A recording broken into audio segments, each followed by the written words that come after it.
If I'm to think about a common theme that runs throughout my work and even stems from my childhood, it's the idea of being unafraid to connect across broad disciplines and to not concern oneself with how that's perceived at first, that you might be ahead of the curve, that it's going to face a certain amount of resistance, but eventually, if you persist, perhaps, with any luck, you can derive a new field, a new language, a new way of communicating.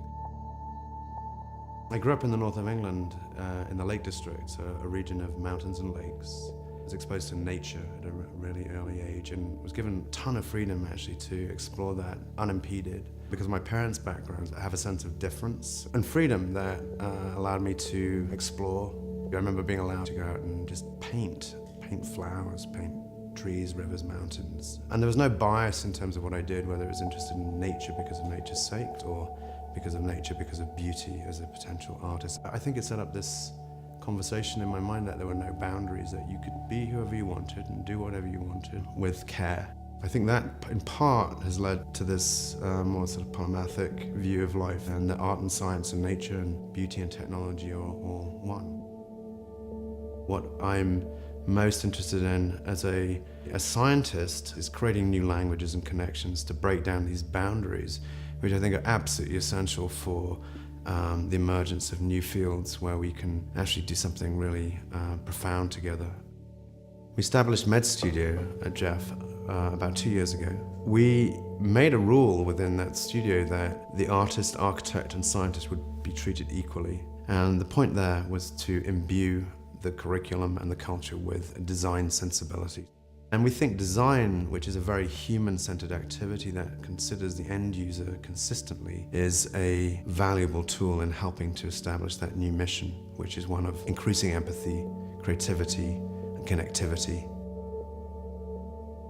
I think if we pay attention to maintaining that process in parallel with a traditional medical curriculum, that it will allow those clinicians to remain in contact with the patient and to remember that they are the end user.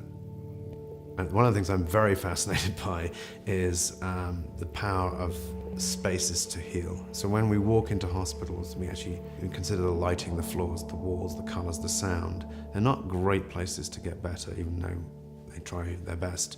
Can we create environments for patients to make them feel safer, whether it's receiving chemotherapy or whether they're in a waiting room, staring at a blank wall and hearing things around them that they shouldn't really be listening to, the chaos, the sound, the worry, the confusion, as we're trying to make them better. This really sparked my interest again in thinking about how medicine could imbue an entire city if it was designed correctly with parks, grass, trees, flowers, pollen, all of these things we probably crave for, we're often starved of, especially in cities.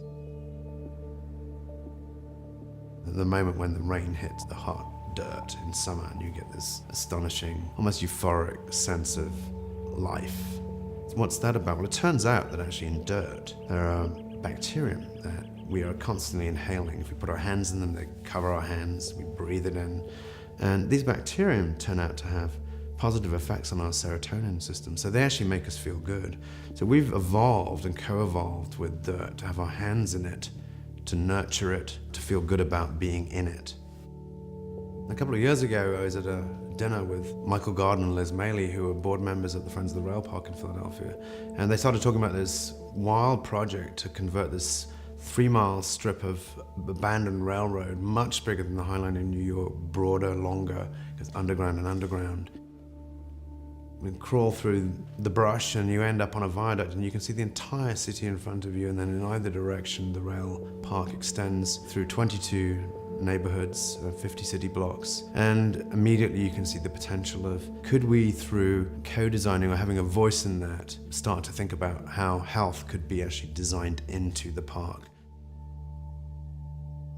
One of the things we'd like to do at the educational level is to have this as a space where children can maybe learn about nature and discover science and the arts and humanities in that way, so the park becomes classroom.